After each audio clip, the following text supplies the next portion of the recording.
Bienvenidos a Para Vivir Mejor. A diario vemos en periódicos y revistas historietas de Popeye, Mafalda o Condorito. Historias que nos hacen reír, pensar y, por qué no, hasta soñar. Hoy vamos a hablar de los cómics y cómo en nuestra universidad estudiantes expresan sus sentimientos, su estética y un poco su forma de ser, a través de un lenguaje que es cada vez más universal y entendido por todos, niños, jóvenes y adultos. Antes de empezar, les adelanto un poco de historia. En 1938 llegó el primer superhéroe, Superman, y posteriormente otros como Batman, la Mujer Maravilla y el Capitán América, logrando un gran éxito comercial. Para 1950 llegan series con personajes mundialmente famosos como Carlitos de Charlie Brown y Snoopy. Veamos ahora una introducción al tema. Los cómics son historietas que nacieron en Norteamérica a finales del siglo XIX y se elaboran como una serie o secuencia de viñetas con desarrollo narrativo, mezclando texto e imagen. Una historieta es una narración realizada mediante una sucesión de imágenes dibujadas o pintadas sobre un soporte plano y estático, normalmente en papel.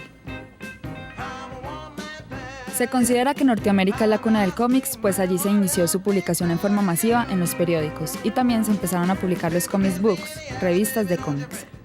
En la década de 1930 apareció en Estados Unidos el comic book, una publicación periódica de pequeño formato que incluía una o varias historietas completas protagonizadas por personajes fijos. El comic book permitió a las tiras independizarse del soporte brindado por los periódicos y abrirse a un mercado de consumidores más específico. El cómics es un fenómeno de ámbito mundial, a pesar de que históricamente alcanza su máxima expresión en Estados Unidos y Europa. Hoy en día se lo encuentra por doquier y sobre todo en Japón, donde está experimentando un volumen de producción y un dinamismo extraordinarios. Los superhéroes fueron creados durante la Segunda Guerra Mundial y en un principio apelaban al patriotismo del público estadounidense, presentando personajes con nombres o uniformes relacionados con Estados Unidos o sus símbolos nacionales y que por lo general se enfrentaban al nazismo. En los 60, Marvel Comics publica Los Cuatro Fantásticos y luego El Hombre Araña, El Increíble Hulk, Los Vengadores, X-Men y otros, renovando el éxito del género. Si bien se continúa apelando al patriotismo estadounidense, esta vez enfocado contra la Unión Soviética y China, adversarios de Estados Unidos durante la Guerra Fría. El resurgimiento del género se debió a la creación de personajes más complejos y menos unidimensionales que los preexistentes.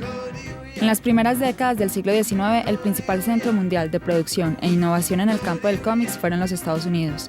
En la época dorada, la prensa americana decidió usar la historieta como una manera de vender sus periódicos a una población emigrante que no entendía muy bien el inglés, pero sí podía ver los cómics.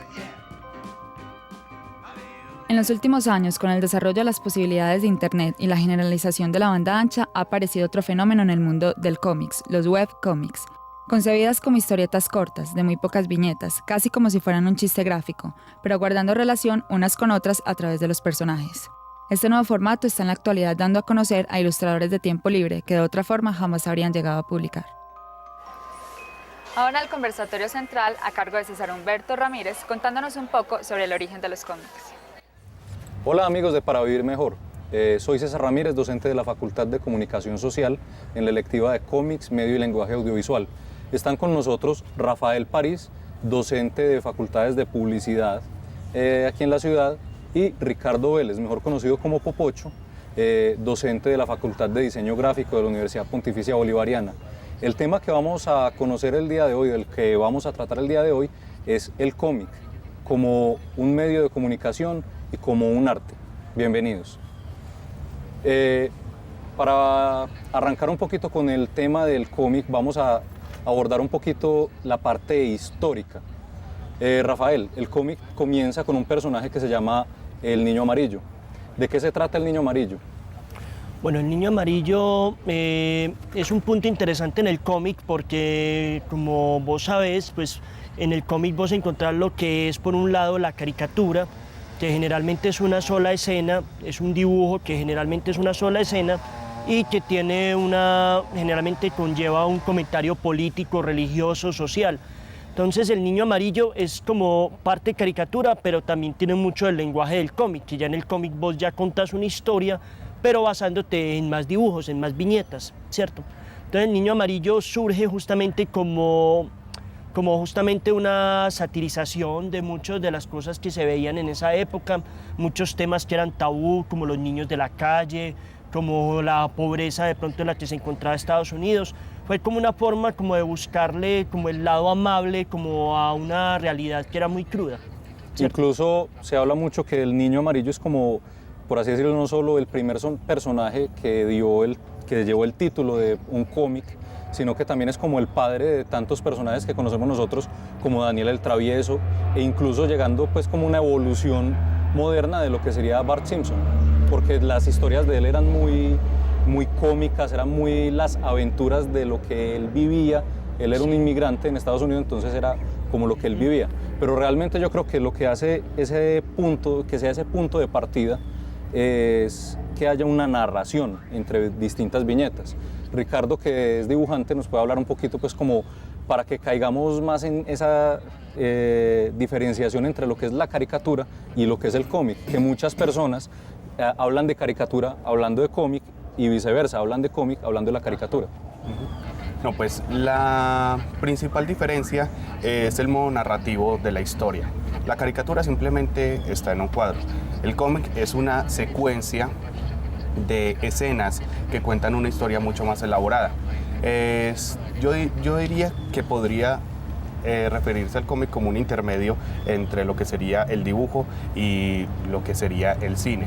De hecho, ya cuando se trabaja para cine, el storyboard tiene las características básicas del cómic, o el cómic es basado en estos elementos básicos del storyboard para la narración de una historia. Entonces yo creo que lo que hace el cómic como tal es más que todo la faceta de una narración por medio de viñetas. No necesita estar enfocado dentro de una estética específica, ya que hay cómics de muchas y muy diferentes estéticas.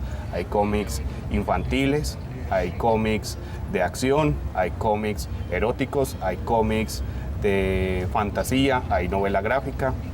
Es muy amplia las posibilidades estéticas o de dibujo que pueda tener el cómic. Es más simplemente el modo de narración lo que caracterizaría al cómic como cómic. Uh-huh.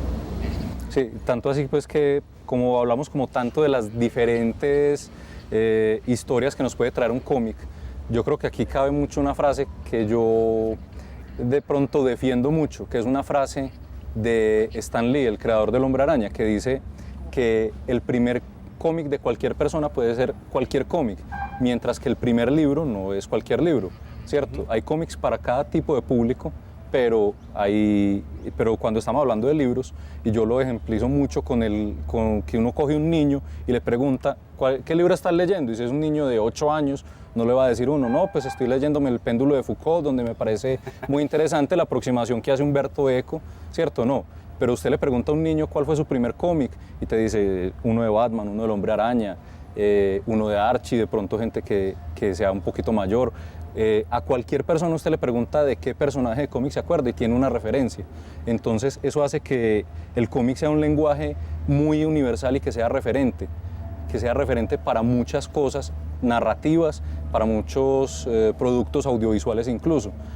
Nosotros tenemos pues muchos creadores de cine que tenemos referencia, que trabajan con el lenguaje del cómic para llegar a sus producciones. Rafa, por ejemplo, ¿quiénes podemos mencionar en esa...? No, pero lo que pasa con el cómic es que el lenguaje es muy amplio. Pasa, por ejemplo, algo muy curioso con lo que es el manga, por ejemplo, que es el cómic japonés, que realmente la gente siempre piensa que es el típico cómic de muñequito de ojos grandes, donde hay pues como todo es una estética pues que se ha establecido, pero realmente vos vas a mirar lo que trabajan los japoneses y trabajan muchos estilos de dibujo, muchos estilos de historias. Entonces es como difícil, el cine da para todo y el cómic da para todo. Ahora, hay una cuestión que es importante recalcar y es que la tecnología, ahora cuando aparece por ejemplo el CGI y toda esta animación por computador, está rompiendo mucho esos límites entre lo que es el cómic y el cine.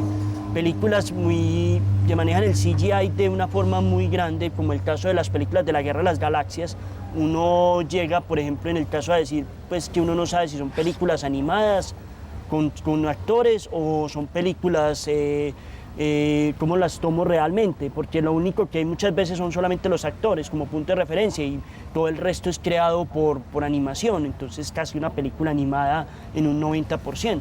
Casos como, por ejemplo, El Capitán Sky, que fue una película de hace unos años que fue rodada simplemente con los actores y pantalla verde, que es una técnica para hacerle luego la imposición de imágenes dibujadas o creadas pues en animación. Ahora, por ejemplo, Tim Burton, vos me preguntabas específicamente por autores. Tim Burton me parece que es muy influido por el cómic y él te maneja una estética, incluso para los mismos guiones, que es puro cómic. Hay muchos autores, yo diría que por ejemplo Paul Verhoeven, por ejemplo, el que hizo El Vengador del Futuro, el que hizo Robocop, es una estética absolutamente tomada del cómic de finales de los 80. Entonces hay mucha cosa, realmente me parece que el cómic incluso la gente lo asocia mucho con los superhéroes, pero realmente el cómic da para mucho más. O sea, el cómic es muchísimo más. Por ejemplo, el caso de los europeos, muchos autores toman el cómic como punto de referencia. Por ejemplo, un director de películas de horror que se llama Mario Bava, me parece que el estilo que él maneja es completamente tomado del cómic. La forma como él ilumina, por ejemplo, las escenas, que pone una luz verde completamente, una luz completamente roja, o contrastes, a un lado una luz verde y a otro lado una roja. Eso me parece a mí que es muy como imitando la viñeta del cómic. Entonces son, como decía ahorita Popocho, son artes que están hermanados. Mucha gente que trabaja cómic termina haciendo cine o viceversa, porque es que si vos manejas bien el encuadre en la historieta, sabes manejar bien el encuadre del cine. Espere, después de estos cortes universitarios, más de los cómics como medio y lenguaje audiovisual capaz de contar historias con imágenes sin necesidad de texto.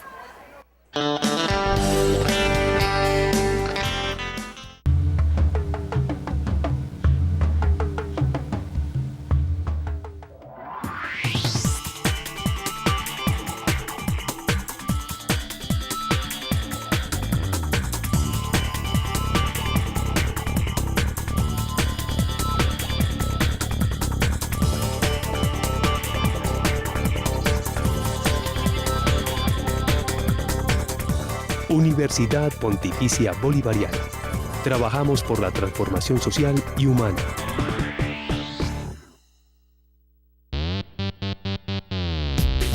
¿Cuál es tu percepción sobre la cultura? Exprésalo en el concurso de trabajos audiovisuales Las Manifestaciones Culturales. Video.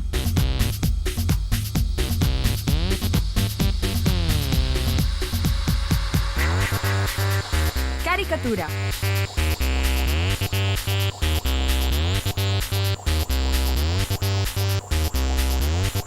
Fotografía.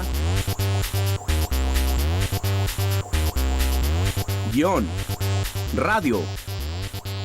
Hasta el 21 de agosto tienes plazo para entregar tus trabajos. Anímate y participa. Informes 415-9097. visionupb2008@gmail.com. Invita Facultad de Comunicación Social, Universidad Pontificia Bolivariana. Este es mi segundo hogar y tengo en él un nuevo espacio para el deporte, para disfrutar, meditar, bailar, estar con mis amigos, mi familia y encontrar múltiples opciones de bienestar y desarrollo personal. Un espacio para triunfar, para abrir mis brazos y compartir abrazos. Un espacio que no es solo mío, es tuyo, es nuestro. Polideportivo Eugenio Restrepo Uribe. Un cuerpo sano es un buen hogar para el alma. Ahora los invito a que veamos la segunda parte de este interesante conversatorio sobre los cómics y su lenguaje. Desde esa perspectiva que venimos hablando del personaje que siempre representa el bien y el mal, con Ricardo ahorita hablábamos antes de iniciar el programa, que siempre, pues que por ejemplo, para que haya un Batman siempre va a haber un Guasón, que tiene que haber esa